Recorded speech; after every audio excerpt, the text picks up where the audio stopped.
Aquí comienza Punto de Vista. Con Jorge Paola. Punto de Vista.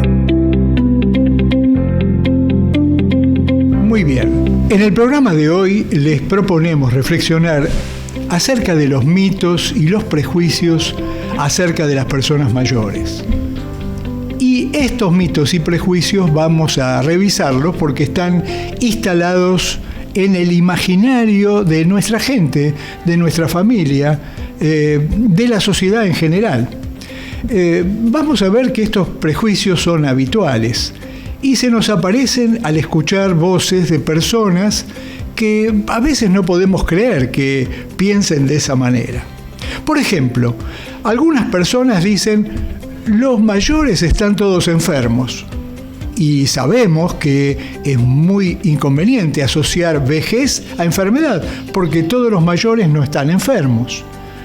La vejez no es simplemente deterioro, no es involución. Los viejos son como los niños. Esto es una expresión que escuchamos y, digamos, de alguna forma la vamos a poner en tela de juicio, porque nuestra intención en el programa de hoy es desmitificar, sacar prejuicios para afuera y resolver las cosas o poder aclararlas desde distintos puntos de vista. Por lo tanto, comencemos.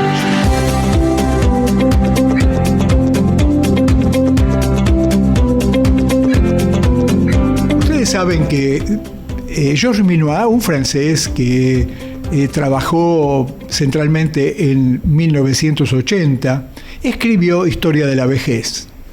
Y esto los intelectuales franceses de aquel tiempo dijeron: es imposible armar una historia de la vejez porque la historia de la vejez es la historia de la civilización y esto no es posible. Sin embargo, Minois insistió y plantea 4 cuestiones por demás interesantes.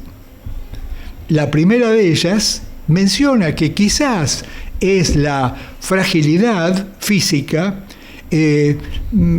lo que contribuyó a pensar, fragilidad física en el sentido, los viejos son debiluchos y por lo tanto la sociedad entera piensa que de alguna forma constituye una cuestión como para despreciarlos, como para no tenerlos en cuenta, porque en realidad hay prejuicios positivos, aquellos que piensan los viejos son sabios e interesantes, o negativos, como estos, aquellos que piensan y no, de alguna manera los viejos no pueden.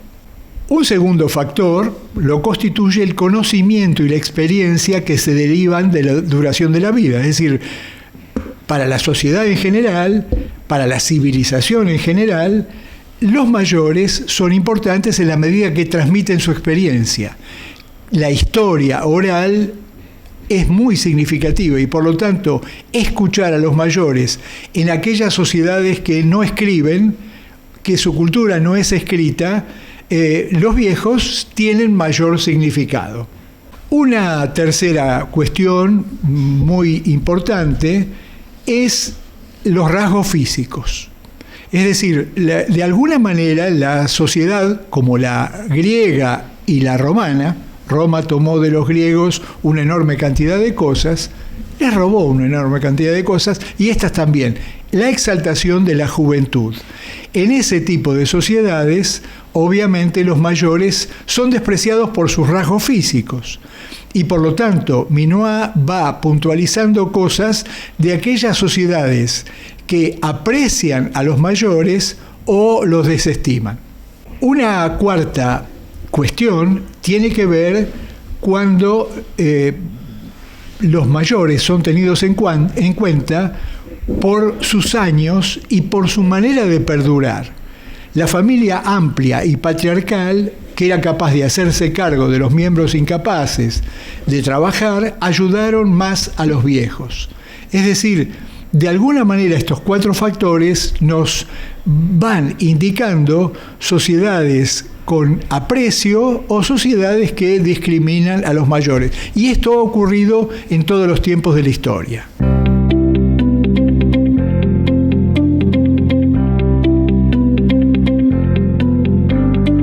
para nosotros un enorme gusto esta segunda parte de los puntos de vista, porque siempre en los puntos de vista y en este segundo bloque tenemos invitados que nos abren la cabeza con cosas y con cuestiones que vienen a plantear.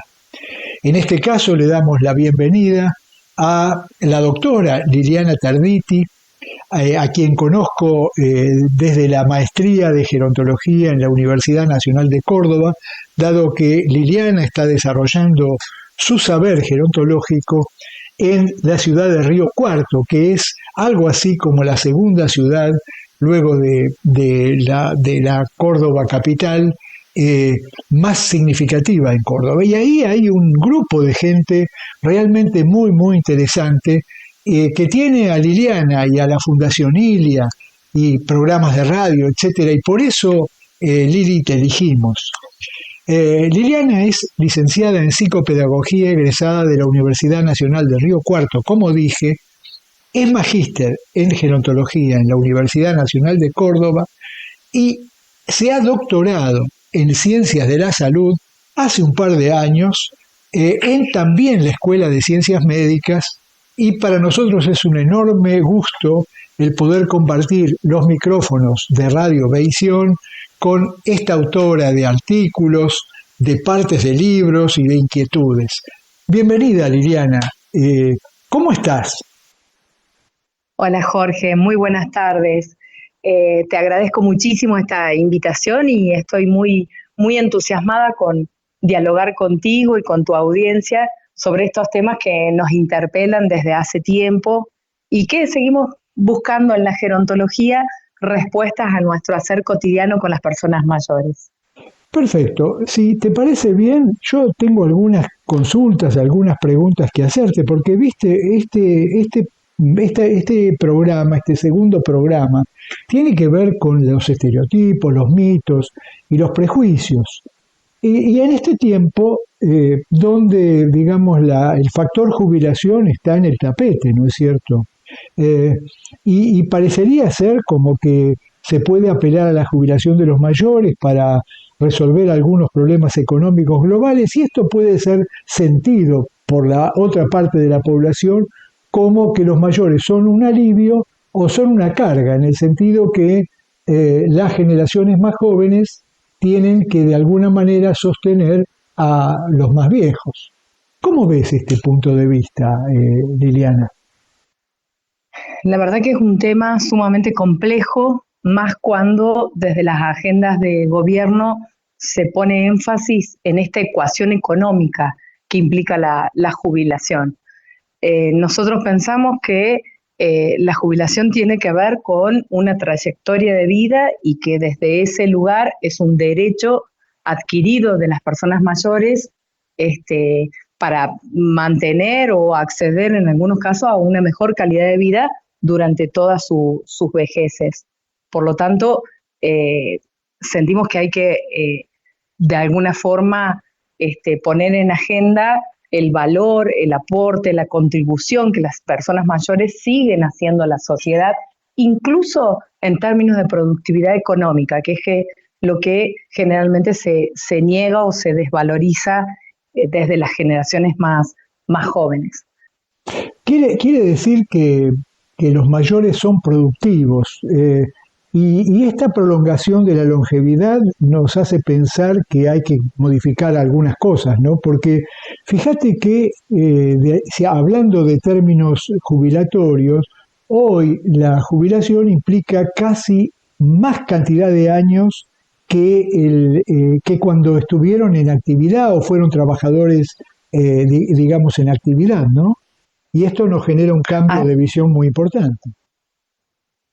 Esto que vos planteás tiene que ver también con el cambio de las estructuras por edades, ¿no? De la pirámide poblacional y cómo esta pirámide en la gráfica y en las estadísticas va ampliándose cada vez más por la cúspide. Claramente implica una revisión de la ecuación económica que nos lleva al monto jubilatorio y al sostenimiento de este derecho que tienen las personas mayores actualmente y que tenemos todos a medida que vamos envejeciendo. pero lo que me parece que no debiera estar en cuestión es el dejar de lado esta posibilidad como un derecho de las vejeces. Digo, el ignorar que requieren de la presencia del Estado para un acompañamiento y una mejor calidad de vida. Y entender que en Argentina tenemos una convención hoy con carácter de ley que debiéramos como profesionales de la salud, como Estado en un primer momento, asegurar, ¿no?, que se cumpla, que se instrumenten los medios necesarios para que esta ley sea implementada a lo largo de todo el territorio de la República, ¿verdad? Bárbaro, muy bien. Estoy escuchando tus palabras y estoy siguiendo esta idea, ¿no? De alguna forma, yo te planteé si en realidad los mayores son una carga o no para las generaciones más jóvenes. Y vos me estás planteando cosas de actividades, de desafíos. Veo que hay algunas circunstancias que pueden hacer que estos mitos, estos prejuicios de los cuales hablamos, nos generen ideas acerca de que en realidad los mayores son un desecho, son algo así como cero a la izquierda, como a veces los españoles nos explican o nos plantean, y nos obvia o nos hace olvidar que el proceso de aprendizaje también se da entre los mayores. ¿Cómo ves esto vos, de esta capacidad de los mayores de aprender desde tu visión psicopedagógica de la población mayor? A lo largo de la historia, el estudio del envejecimiento y la vejez ha ido variando con el tiempo, ¿no? Si nos remitimos a los paradigmas gerontológicos tradicionales, más de corte positivista, del siglo predominante del siglo pasado, podríamos pensar que el sujeto, simplemente por ser viejo o vieja, pierde esas posibilidades de aprender. Lo digo remitiéndome a fundamentos científicos, porque esto que hoy desde la teoría ha sido ampliamente superado con otros enfoques, sigue siendo parte de ese imaginario social que vos bien decís está tan atravesado por las miradas prejuiciosas o viejistas. Se lo entendía el sujeto como un sujeto terminado, que al cumplir determinado rango de edad, asociado a los 60, fundamentalmente, ya no tenía posibilidades de aprender. Esto es lo que genera que no haya una receta en los momentos de intervenir, digo como psicopedagoga puntualmente, con las personas mayores, sino que tengamos que estar atentas a cuál es el significado que el aprendizaje tiene para cada una de estas personas envejecientes en la situación particular que esté viviendo. Y vemos que incluso con las tecnologías hay muchas personas mayores que, me animaría a decir, hacen muchas cosas más a veces que las generaciones más jóvenes. Las personas mayores que se han dentro de sus historias laborales habían aprendido algo y hoy quieren reforzar en las aulas de estos programas educativos con personas mayores estos conocimientos, tienen todas las posibilidades de hacerlo y ahí están mostrándonos los avances que van logrando en los aprendizajes día a día. Pero, doctora, es cierto que cuando uno consulta el planteo, a los mayores digo, el planteo es, no, Jorge, esto no es para mí, pensando en desafíos como el que hace de alguna manera tu mirada respecto a aprender cosas nuevas, a modificarse. Es decir, estás reafirmando que hay capacidad y que los desafíos tienen que estar vigentes, ¿no?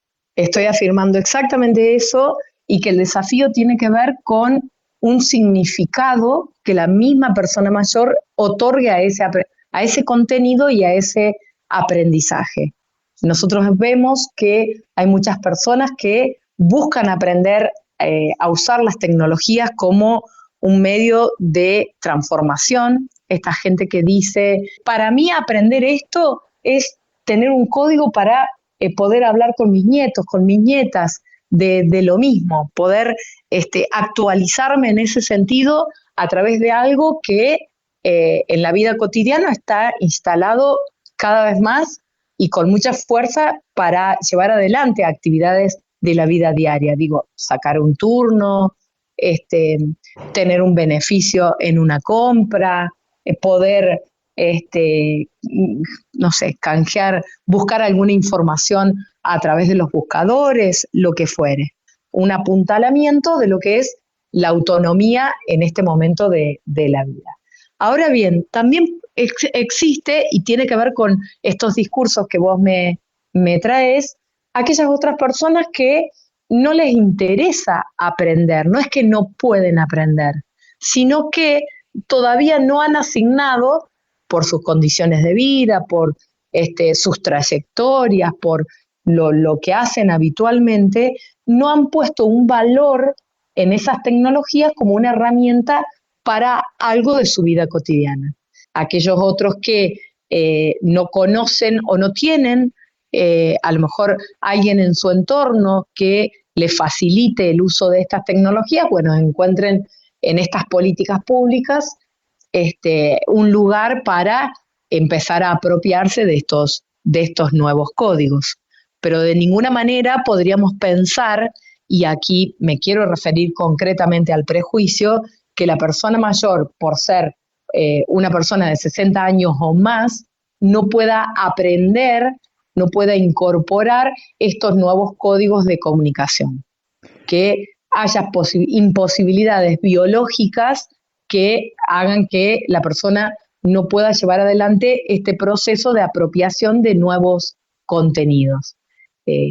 Esto puede que los mecanismos neurobiológicos que sostienen los aprendizajes se estén más enlentecidos, puede que se den en otras situaciones, en otras condiciones, pero de ninguna manera pueden justificar que no haya posibilidad de aprendizaje. Claramente estoy pensando en lo que es la mayoría de las vejeces, ¿no? Sería un capítulo aparte pensar en vejeces atravesadas por algún tipo de patologías en particular, como pueden ser las demencias, como puede ser un deterioro cognitivo leve, o alguna patología más de corte neurodegenerativo, ¿verdad? Qué bueno, estas expresiones tuyas, Liliana, nos sirven muchísimo. Quiero agradecerte porque esta visión, este refuerzo, etcétera, nos va a hacer pensar internamente en el debate que tenemos con los equipos profesionales y también con los residentes, estas posibilidades, ¿no? Y quizás tengamos alguna vuelta para tener en cuenta tu opinión y hacerte alguna devolución. Así que muchísimas gracias por estas expresiones y nos volveremos a ver porque los micrófonos de Radio Visión siempre están abiertos. Muchísimas gracias. Te agradezco mucho a vos, Jorge, un placer dialogar con vos y pensar junto a vos todas estas temáticas. Muchas gracias.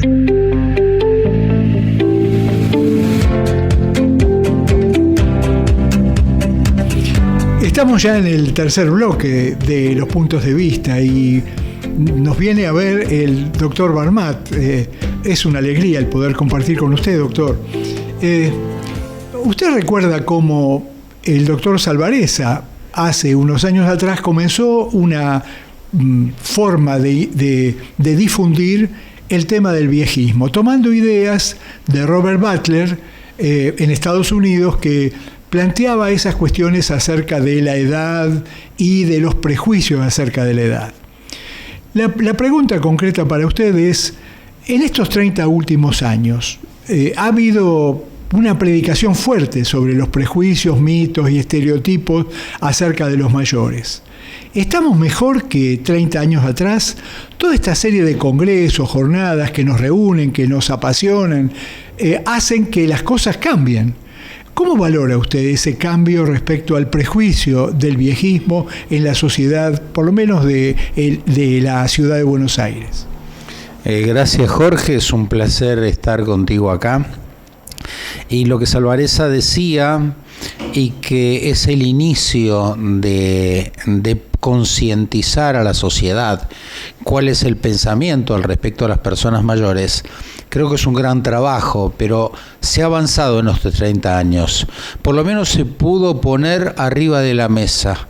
Por lo menos yo, manejando una institución, pudimos ver cómo contactar no solo a los familiares y que puedan interpretar el tema del viejismo y saber que más que viejismo es un fenómeno a compartir con la evolución de la edad, sino hemos tenido la experiencia de poner en contacto a los chicos del colegio, donde el fenómeno que parecía distante pasó a ser cotidiano. Nosotros, sabés, Jorge, que tuvimos una experiencia con el colegio Yole Malejen y con el colegio Aleterias. En este caso, los chicos de 4º grado tuvieron un diálogo primero con 4 abuelos, después con 10 abuelos más, durante un mes, durante 4 martes, y se planteaba el fenómeno de comparar la actividad que hacían los jóvenes con la actividad que hacían los mayores, desde andar en el monopatín, de escuchar la radio, si miraban o no televisión, en qué compartía. Es decir, que esta reinterpretación, que la misma actividad que hacían las personas mayores son las que hacen ellos, son los que achican la distancia. Fíjate qué manera de cerrar este tercer bloque, porque Mario Benedetti nos trae siempre recuerdos interesantes en esta poesía. Aquí no hay viejos, solo llegó la tarde. Una tarde cargada de experiencia para dar consejos. Aquí no hay viejos, solo que llegó la tarde. Viejo es el mar y se agiganta, viejo es el sol y nos calienta, vieja es la luna y nos alumbra, vieja es la tierra y nos da vida, viejo es el amor y nos alienta. Aquí hay viejos, solo llegó la tarde. Sí, maravilloso lo de Benedetti, y lo que nos pone en atención es que el viejismo entonces es un fenómeno relativo, depende de quién lo interpreta. Y nosotros tenemos que trabajar para que esa comprensión sea más cotidiana. Buenísimo, esta circularidad tuya de plantear cosas puntuales. Y está muy interesante este tema acerca de cómo relacionar la poesía y el vuelo con las cosas concretas de la vida, las cosas que nos agreden o que nos agradan. Muchísimas gracias, doctor. Gracias a vos, Jorge, es un placer.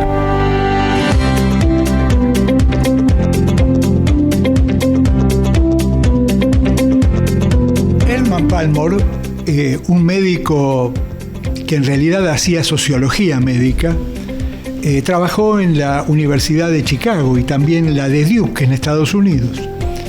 Y Palmore desarrolló un cuestionario que no es un test, porque no está tipificado, acerca de los mitos y los prejuicios de los mayores, acerca de los mayores.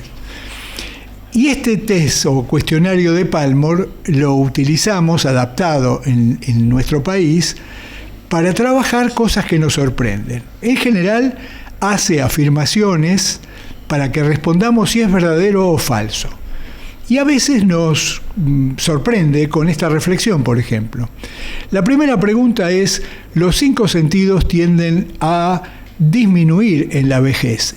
Y la gente se sorprende porque puede discutir si esto es verdadero o falso. Y él de alguna manera nos exige que digamos si esto es así o no.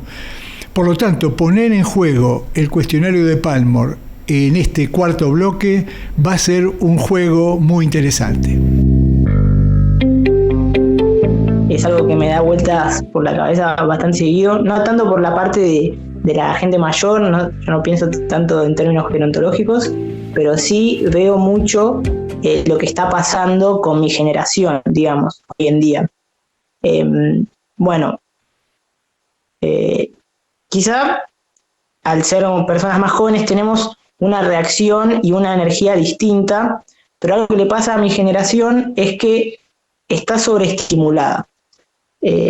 Estamos constantemente viendo cosas, mucho mucha información todo el tiempo, lo que considero que sea más dificultoso para la gente de mi edad concentrarse una cantidad de tiempo más prolongada, digamos. Que eso creo que a la gente mayor no le pasa tanto como le puede pasar a la gente joven, ¿no?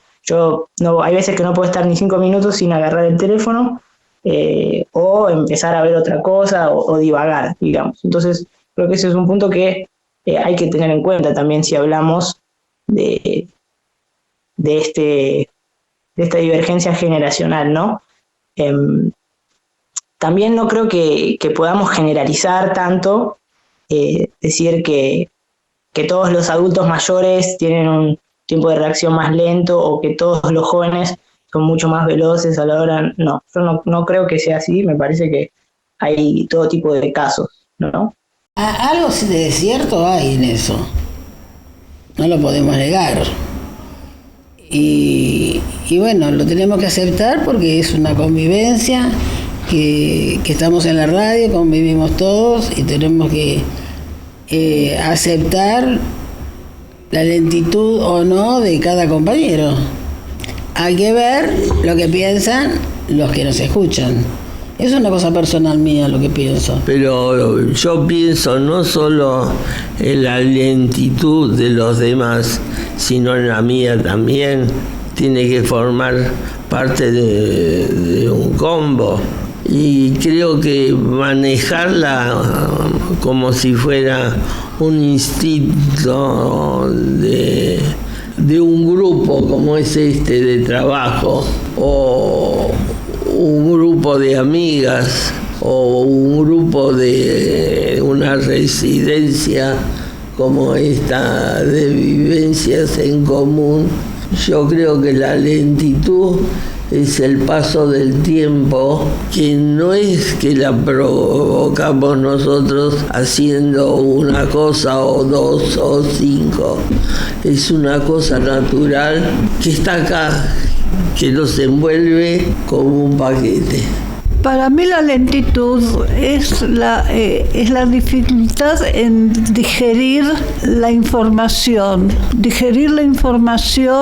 y responderla. La información se digiere, se mastica, se emite después la respuesta, pero no es una dificultad la lentitud no es una dificultad, es simplemente tomarse su tiempo para responder. La lentitud es normal en momentos y hay que adaptarse a ella, nada más, y dar sus opiniones, y si son impactantes van a llegar. La lentitud está muy lenta lo mío, muy lento está lo mío. Sí, cansancio, agotamiento, mi vida está muy agotada. La lentitud, no poner atención en los demás, no sé qué me pasa, a mí me pasa. Bueno, yo lo que creo es que, no sé si se trata por una cuestión de edad, sino es una cuestión de costumbre y generación.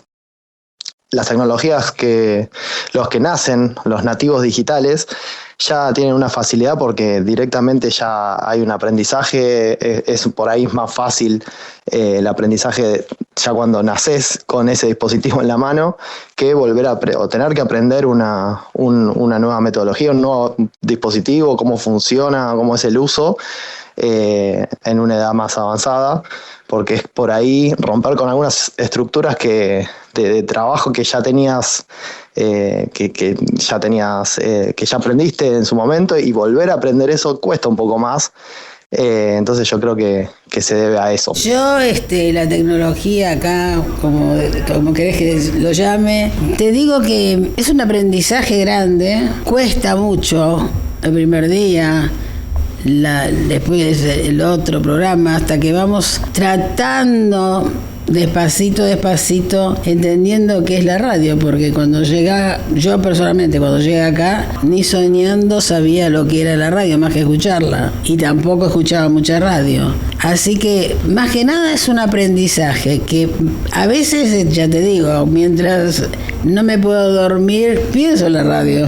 Y pienso también en qué me gustaría agregar o qué me gustaría opinar sobre qué. Y entonces ahí empiezo a decir, no, me gustaría una entrevista con fulano, mengano, aprender de él. Como te dije, me gustaría tener un periodista profesor del ISER. Y es medio ridículo a lo mejor pedir eso, porque no sé, vos me decís que todo puede ser. Pero a mí personalmente me viene bárbaro, porque yo le haría un montón de preguntas que soy completamente ignorante en la radio, que me dé ítems como para que me ayude, tips. Y bueno, eso me encantaría. Me dijiste, eso es probable. Si hablamos de la tecnología propiamente dicha, yo en todo momento decía que el fierrito te inhibe, te da miedo. Le perdí el miedo y lo tomé con toda naturalidad. Así que me hice amiga del fierrito. No lo tomé tan así a la ligera. Me costó mucho saber que mi voz iba a escucharla otra persona a 10.000 kilómetros. No es este fierrito la causa del miedo, sino el saber a dónde va a llegar esa palabra. Me parece que la noción de saber dónde llegan las cosas es importante y creo que nosotros estamos capacitados como para seguir adelante y forjar todo un progreso. Bueno, todo es un progreso que va llevando. Decir que yo no estoy en condiciones, pero todo es un progreso, no te puedo decir otra cosa. Está yéndose el programa, los minutos de radio son muy exigentes, de manera que se nos ha pasado volando el programa de hoy con tantas cuestiones, con tantas cuestiones tan brillantes, con tantas opiniones y nos ha dejado pensando cosas y mucho más. El programa próximo acerca de las teorías en gerontología, teorías biológicas y teorías psicosociales, nos va a llenar de interrogantes porque esas teorías reflejan maneras de pensar, cambios. Por lo tanto, los esperamos en nuestro próximo programa de los puntos de vista, porque la gerontología sigue multiplicándose y nos desafía a ser cada vez mejores. Nos escuchamos en el próximo programa.